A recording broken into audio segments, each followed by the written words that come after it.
Bonjour à tous, bienvenue autour de cette première table ronde qui ouvre le cycle de table ronde qui aura lieu tout au long de la journée. Cette première table ronde est consacrée au secteur du pressing. L'histoire, rapidement, c'est de revenir sur où est-ce qu'on en est. On va faire un petit peu un état des lieux, en fait, de la situation à l'aube de la fin du perclos. On y est vraiment, c'est fini. 1er janvier 2022, c'est terminé. Donc, où est-ce qu'on en est? C'est également montrer en quoi, finalement, cette décision a permis de faire progresser la profession à travers tous les process qui ont pu être développés, que ce soit en aquanettoyage ou au solvant. C'est aussi parler un peu de la formation. Où est-ce qu'on en est? Est-ce qu'on y arrive à recruter tous ces jeunes dont on a besoin? C'est aussi parler des tendances, bien évidemment. La digitalisation, on en a déjà parlé, mais on en parle encore parce que oui, on ne peut pas y échapper. Et voilà, on va faire un peu un état des lieux de tous ces sujets. Donc, pour nous accompagner, est-ce que tout le monde a un micro ou on le fait tourner entre nous Non. Alors, bonjour, je me présente, Florence Bobin, formatrice professionnelle indépendante en aquanettoyage. Moi, le perclos, ça fait pas mal d'années que j'ai fait une croix dessus, avec l'article 2345 qui nous pesait sur la tête. Donc, depuis une quinzaine d'années maintenant, je suis vraiment spécialisée dans l'aquanettoyage et franchement, aucun regret, je ne regrette pas. Effectivement, on a beaucoup de gens qui sont passés du perclos à l'aqua. Le problème, c'est ça, c'est la formation. On y reviendra. Bonjour, donc Laurence Drouin, je suis gérante donc, de 2 pressings sur Toulon, également formatrice.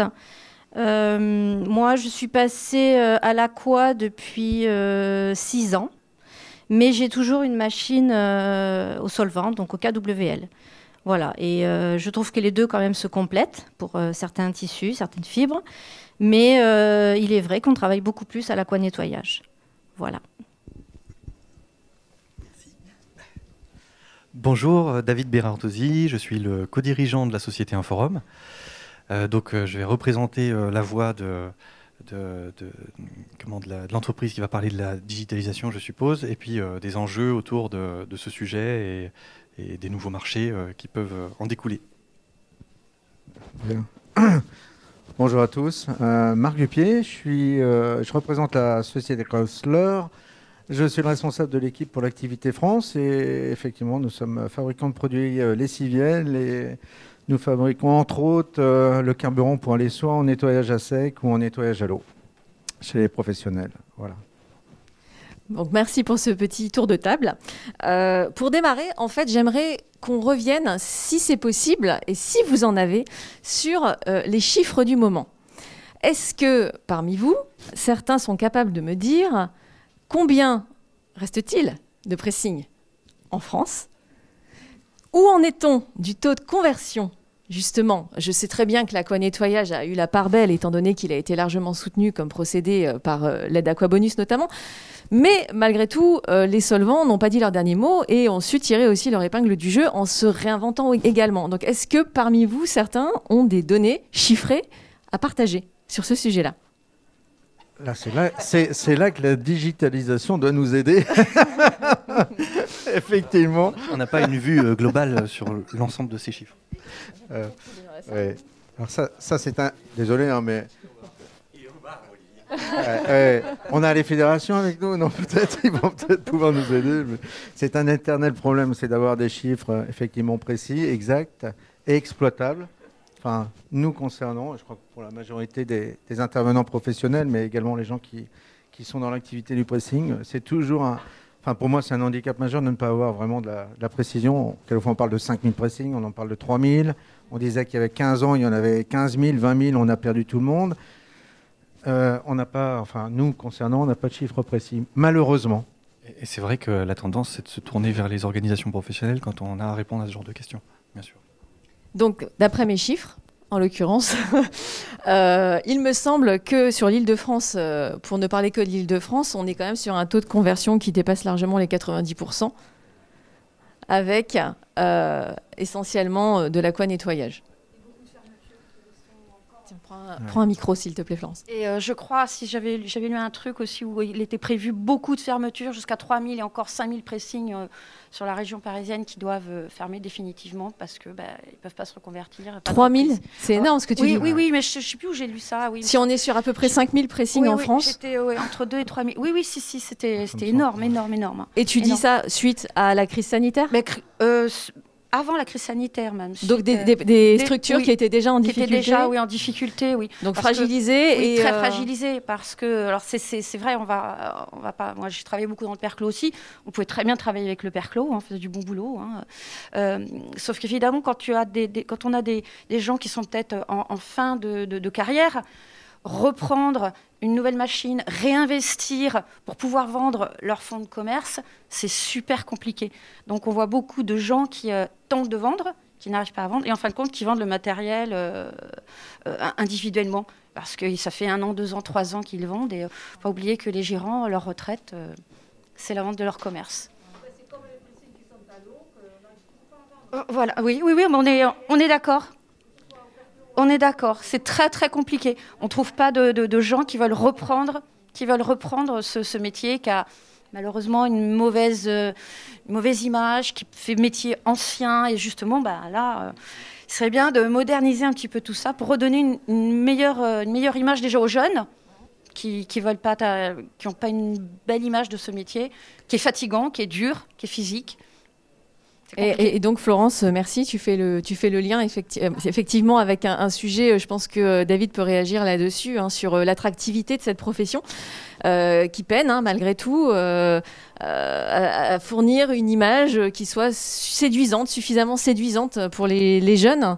David, qu'est-ce que tu peux nous dire là-dessus ? Est-ce que la digitalisation peut être un axe de séduction, on va le dire comme ça ? Oui, et puis je serais pas forcément... faut pas noircir non plus le tableau. Il s'est passé plein de choses pendant cette crise, et elle n'est pas terminée, on le sait tous, mais notamment une réorientation de beaucoup de pressing vers la clientèle professionnelle. On voit de plus en plus, nous, de pressing qui vont aller chercher de nouveaux marchés, qui vont se mettre à facturer. Il y en a certains, ils ne le faisaient pas du tout, et ça prend beaucoup d'ampleur, et ça les aide beaucoup.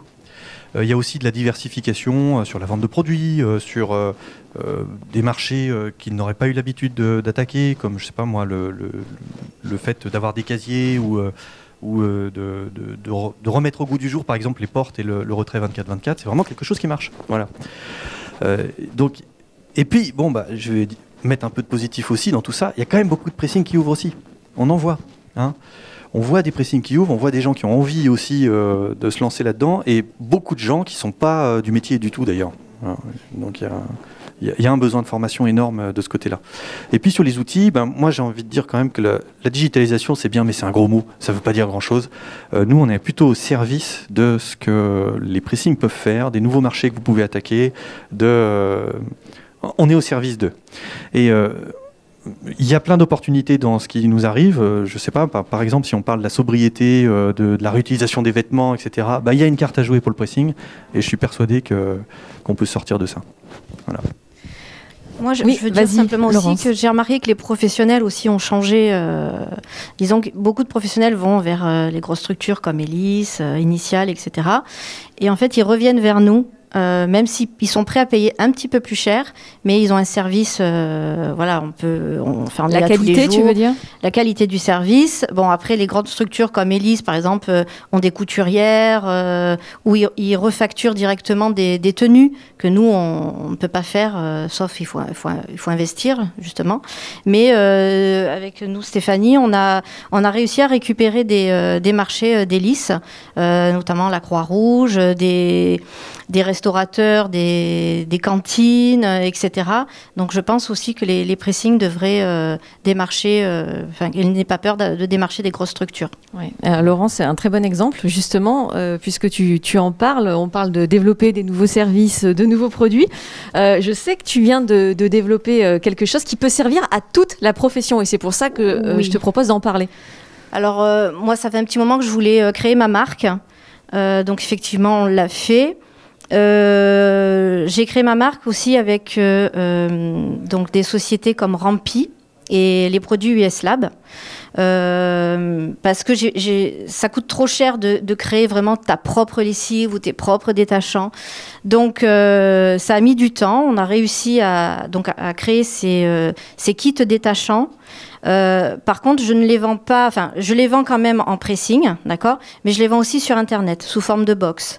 Donc, effectivement, il faut se divertir pour attraper une autre clientèle. Par exemple, j'ai des clients qui ne viennent jamais chez moi en pressing, mais par contre, qui viennent m'acheter les détachants. Donc, certains pressings ont peur en disant qu'on va perdre de la clientèle, mais non, au contraire, on attrape une clientèle que habituellement ils ne viennent pas chez nous. Donc cette diversification, en fait, si je comprends bien, c'est des produits qui sont en marque blanche, oui, sur lesquels tu as pu poser ta marque, et donc finalement tous ici, vous pouvez également le faire.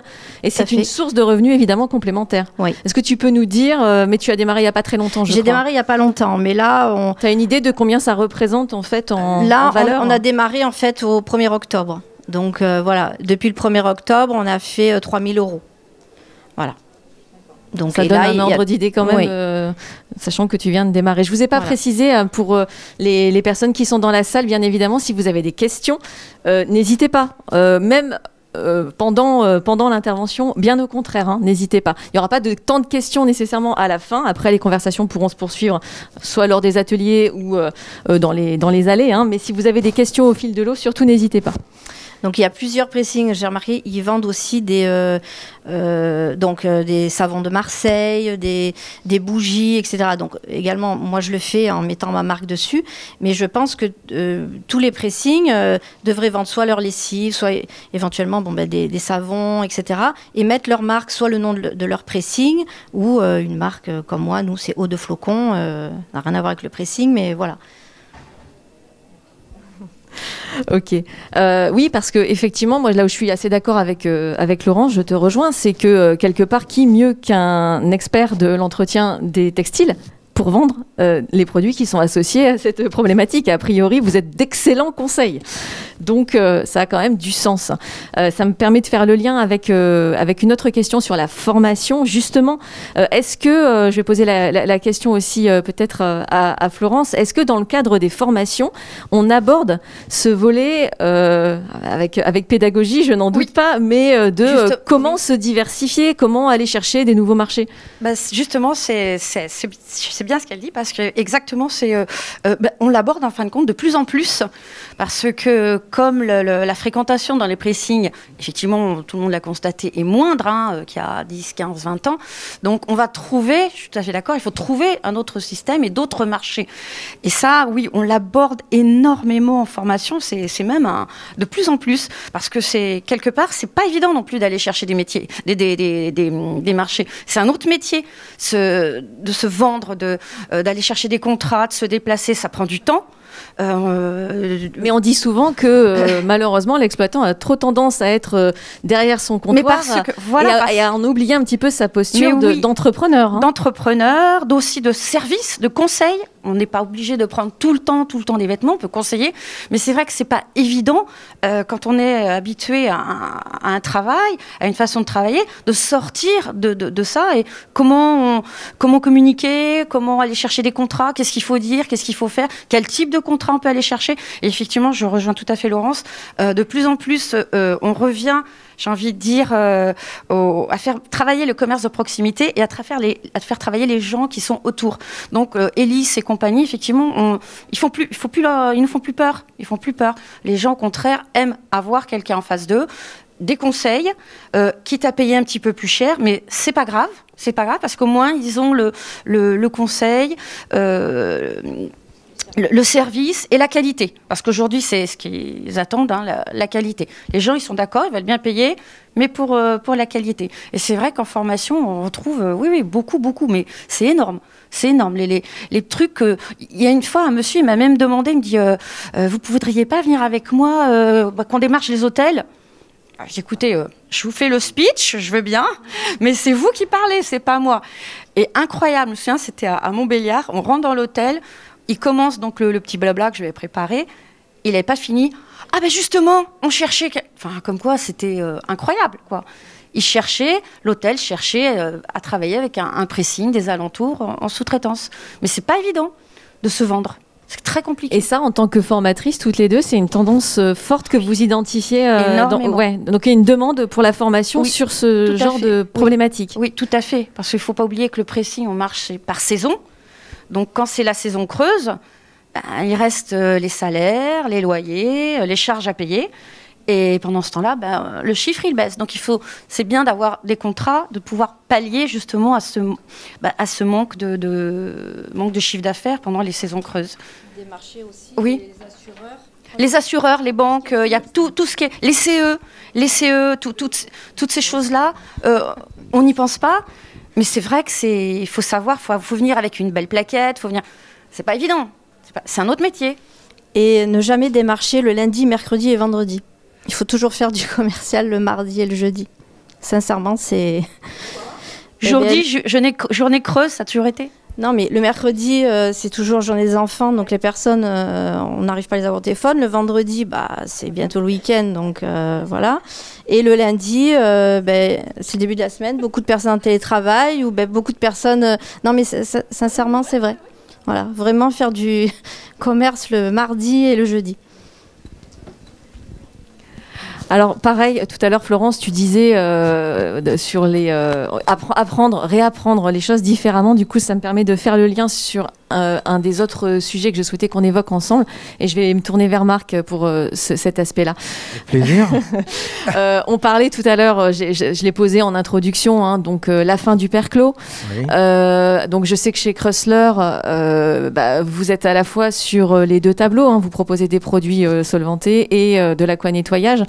Toi, comment est-ce que tu as vécu cette transition et pareil, est-ce que tu as des tendances que tu identifies? Alors les tendances, oui. Alors, déjà pour donner peut-être quelques chiffres, pour en revenir juste un petit peu en préambule sur ce qu'on disait. J'ai pas le chiffre sur la partie des pressings. Par contre, effectivement, nous concernons sur à peu près les marchés et les professionnels qui ont, migré, évolué vers le nettoyage à l'eau. On peut dire qu'en moyenne, nous concernant, ça représente 80% de notre portefeuille clientèle sur du nettoyage. 80% des pressings ont choisi l'aquanettoyage au sein de vos clients. Oui. Ouais. On est à peu près sur ces ratios-là. Alors effectivement, il faut toujours les interpréter. Là, c'est une moyenne lycée, mais c'est un peu comme la digitalisation. Elle s'inscrit également en fonction du positionnement géographique de l'exploitant. Ce qu'on dit souvent, effectivement, il y a des critères qui ne sont pas les mêmes quand vous êtes place de la Madeleine à Paris et qu'effectivement vous êtes en Bretagne sur un pressing avec une autre typologie de clientèle. Donc ça, c'est important de s'adapter. Nettoyage à l'eau, effectivement, c'est à peu près les ratios, un peu plus, un peu moins selon les régions. Et puis après, si on va plus loin sur la partie méthodologie, oui, nous, on est présents sur les deux tableaux. Moi, j'ai surtout, moi, je suis arrivé il y a une dizaine d'années dans le métier, j'étais un peu plus dans la partie blanchisserie, mais voilà, du côté dans les années 2014, à l'arrivée de l'Aquabonus, il y a eu plusieurs étapes sur la partie, sur l'activité professionnelle pressing. Il y a eu beaucoup de rêves de vendus dans les années 2014, avec l'arrivée de l'Aquabonus et l'engouement d'aller dans le nettoyage à l'eau. Trop de rêves ont été donnés, des faux rêves, et principalement souvent oubliés par le manque de formation. Je balaye devant notre porte, hein, on fait partie des professionnels et de mes collègues qui sont derrière, qui assistent aujourd'hui, qui sont des professionnels matériels, produits, peu importe. Mais à un moment, effectivement, il y avait cette facilité avec cette aide d'orienter les clients quelquefois un peu trop facilement sur du nettoyage à l'eau, en occultant totalement la partie formation et en oubliant principalement que c'est un métier avant tout. Et on ne fait pas un pressing comme on fait son linge dans l'appartement. Et il y a eu des grosses sorties de route, des gens qui ont été mis sur le carreau. C'est bien dommage. Ça n'a pas aidé le métier et la bonne réputation. On est quand même sorti de ceci. Il y a eu en filigrane, et on parlait de ça également, un faux combat, comme on les aime en France de toute façon. On n'arrive pas à trouver le juste milieu. On est pareil pour l'automobile. C'est l'électrique contre le diesel et inversement. La partie pressing n'a pas échappé à ça. Je me souviens des années en disant nettoyage à sec contre nettoyage à l'eau. Mais pas du tout. Il arrive un moment, on fait des très belles choses en nettoyage à sec, on en fait des très bonnes en nettoyage à l'eau. C'est surtout un moment, il faut que le professionnel se trouve bien par rapport à son outil de travail le matin. Il va y travailler tous les matins. Et qu'il soit adapté. Adapté, et à un moment, il faut entendre et écouter les besoins du client ou du potentiel acheteur. J'ai vu des personnes basculer en nettoyage à l'eau, arriver tous les matins la peur au ventre. Ces personnes-là avaient une culture nettoyage à sec. Il fallait les aider, les accompagner à rester sur du nettoyage à sec. Il y a des belles choses qui se font. Et on a eu cette période-là qui s'est estompée depuis, bien heureusement, parce que maintenant on en arriverait même à se dire les deux méthodes sont complémentaires et je le cautionne totalement. Effectivement, il ne faut pas être idiot. Et c'est pas parce qu'on a les deux produits au catalogue, mais c'est juste une réalité sur certains textiles. On en parlait il y a quelques minutes sur notre stand. L'ameublement, bien sûr, l'ameublement c'est sensible. Et qu'on veuille pas, il y a un avantage pour le nettoyage à sec.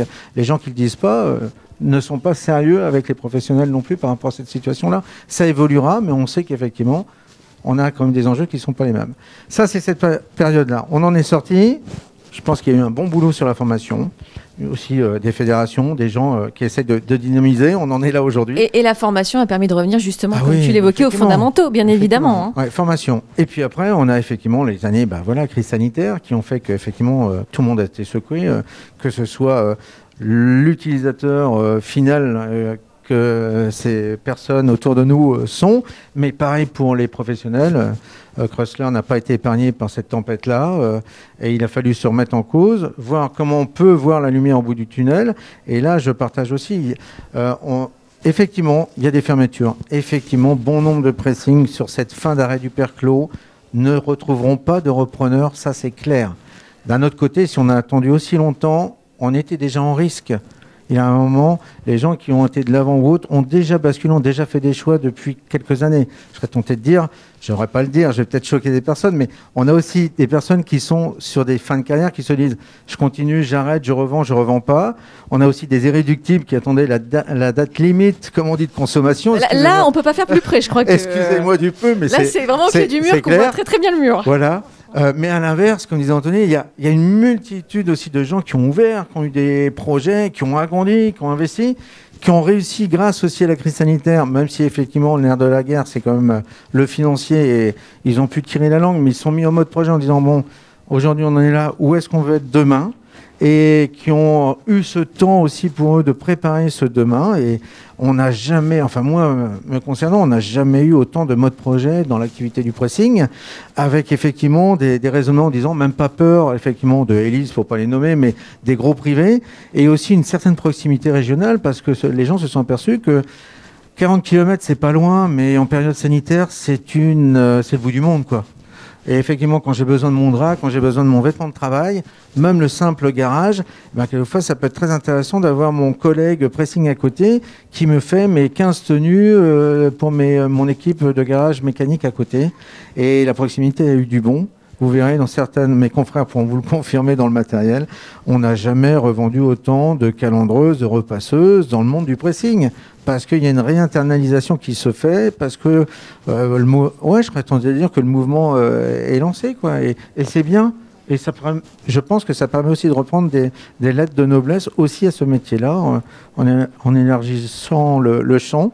Et puis après, qu'on veuille pas, mais je laisserai la parole à Anthony, mais il faut travailler avec les moyens modernes d'aujourd'hui. Et les nouvelles générations, comme on dit, désolé, mais s'il n'y a pas de smartphone entre les mains, vous n'existez pas.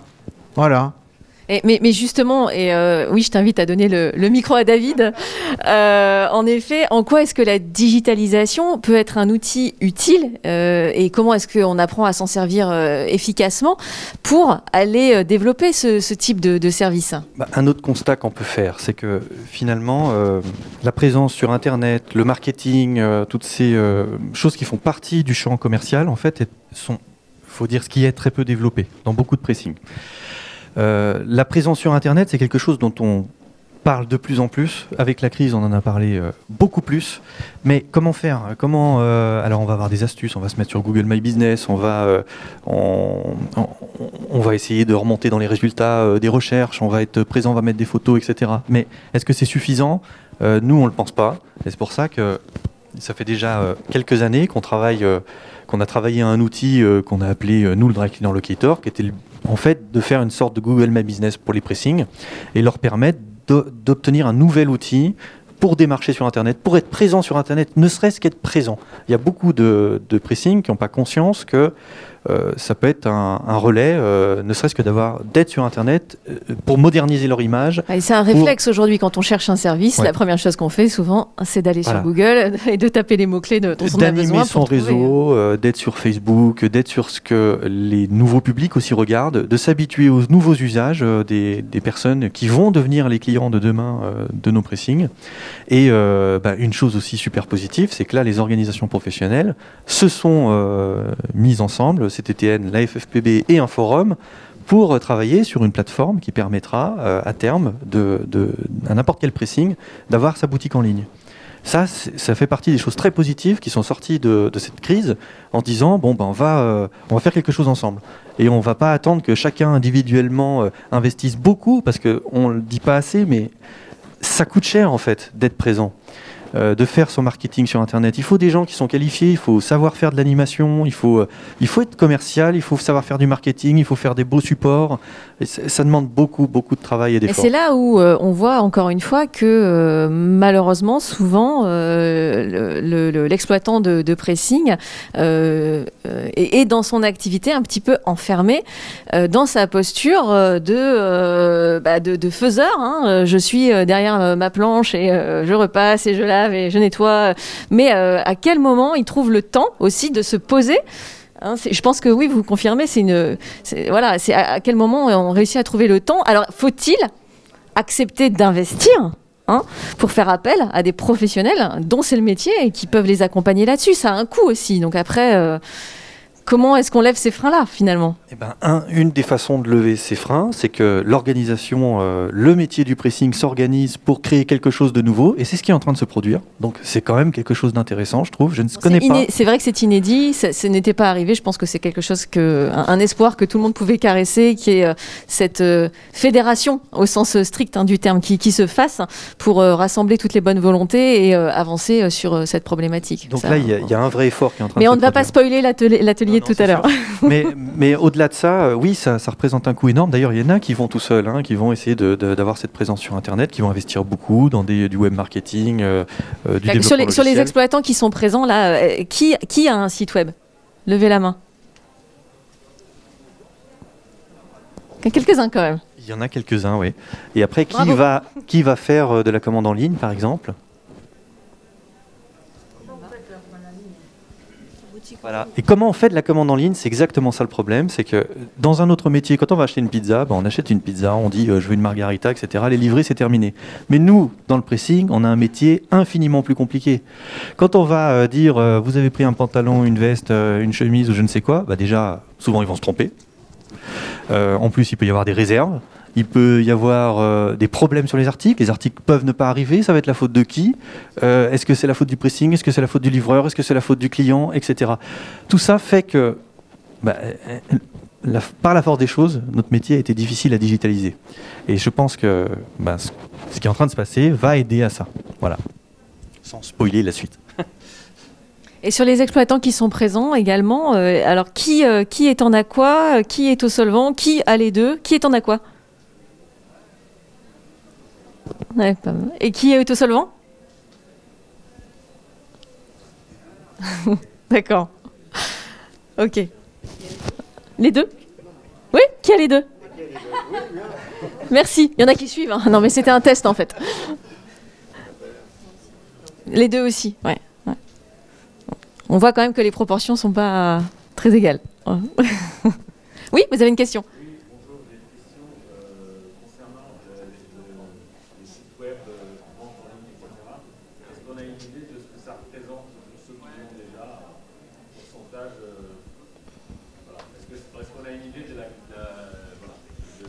Qu'est-ce que ça représente commercialement par an? Alors, je pense, finalement, pour le moment, pas tant que ça. Voilà. Il faut dire ce qui est. Un pressing ne va pas vivre uniquement avec cette activité-là. D'une part, parce que c'est un service qui est difficile à organiser, qui représente beaucoup de coûts, ne serait-ce que de gestion. Et dans notre base clientèle, on n'a finalement que très peu de clients qui ont investi suffisamment pour que ça devienne intéressant pour eux. Mais il y en a. D'ailleurs, j'en parlerai tout à l'heure. Il y a certains de nos clients qui ont cette nouvelle carte. Maintenant, je pense que ça a un avantage aussi compris du point de vue de la modernisation, de la vision que nos clients ont du métier du pressing, et que c'est quelque chose qui va fatalement se développer. C'est comme quand on parle tout à l'heure des nouveaux marchés sur la blanchisserie, sur les professionnels, c'est pas quelque chose qui s'est fait du jour au lendemain. Ça s'est planté, c'est des graines qu'on a plantées et qui sont en train d'arriver maintenant en fait, pour le métier du pressing.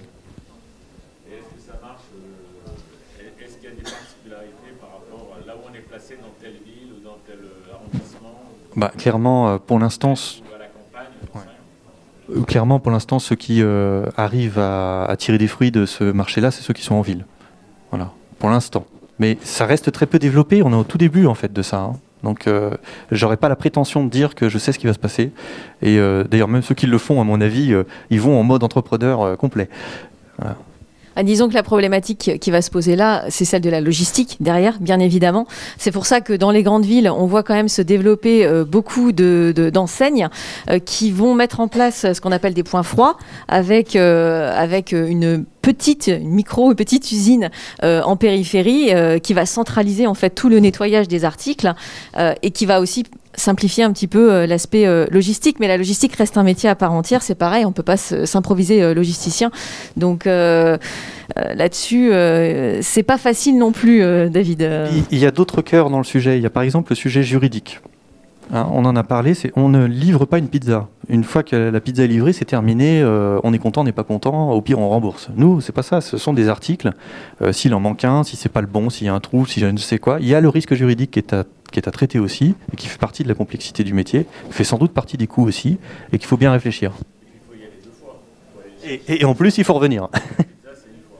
Exactement. Alors, sauf à développer d'autres services, comme par exemple l'installation de casiers connectés, qui vous permet de rationaliser justement cette logistique, hein, et d'aller... oui, ça. Et c'est un investissement, nécessairement. Ouais. Casier connecté, boîte avec des convoyeurs. Il y a des concepts qui sont développés par exemple par Kunz pour développer des boîtes indépendantes qui vont stocker les vêtements et permettre de les rendre. C'est aussi l'occasion de développer des partenariats avec d'autres commerces. Laurence, tu fais ça peut-être, ce genre de choses? Non? Oui, vous le faites? Vous pouvez partager votre expérience sur ce sujet-là? J'ai plusieurs dépôts dans des commerces aux alentours, des villages aux alentours de mon propre pressing. C'est souvent des tabac presse, couturière, etc. Donc on a un ramassage 2 fois par semaine pour certains, 1 fois pour d'autres. Donc on prend, mettons le mardi, on relivre le mardi suivant. D'accord. Et comment ça se passe? Est-ce que vous cédez est-ce qu'il y a une rétrocommission, quelque chose pour ce commerce qui vous accompagne du coup? 25% de la prestation. 25% de la prestation. Et là, j'ai développé une conserverie au sein d'une grosse société, la société Perrier, la source Perrier, la l'eau pétillante. Et donc quelque chose qu'ils ne connaissaient pas eux-mêmes, puisqu'ils ont une porte au sein de l'entreprise.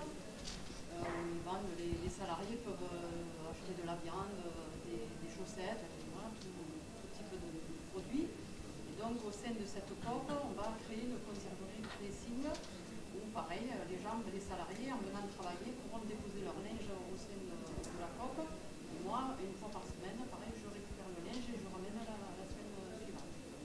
Okay. Voilà, ça c'est quelque chose que j'ai développé qui est nouveau, on ne sait pas comment ça va prendre.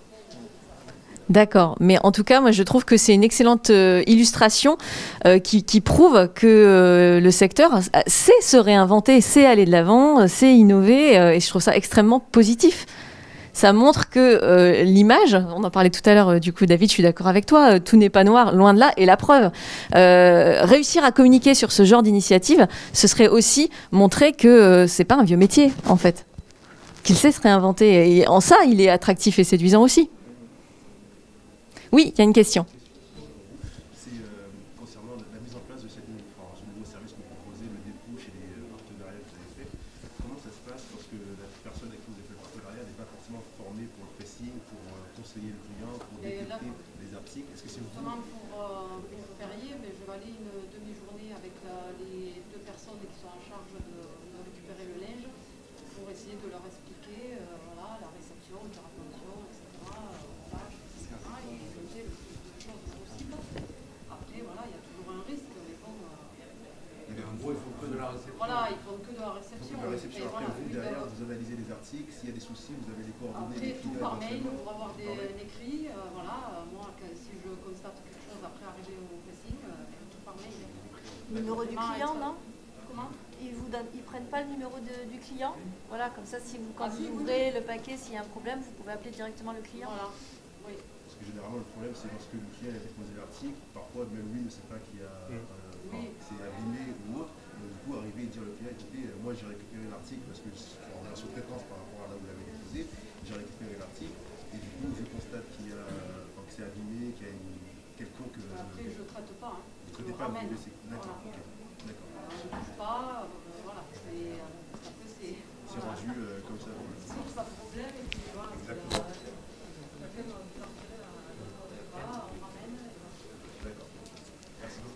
Merci. Est-ce que dans la salle, d'autres exploitants ont mis en place des services comme ça, innovants, différents? Parce que c'est pareil, différent, ça permet de se démarquer par rapport à la concurrence. Moi, j'en avais deux, mais ils ont fermé leur boutique, donc du coup, voilà, j'ai plus de dépôt.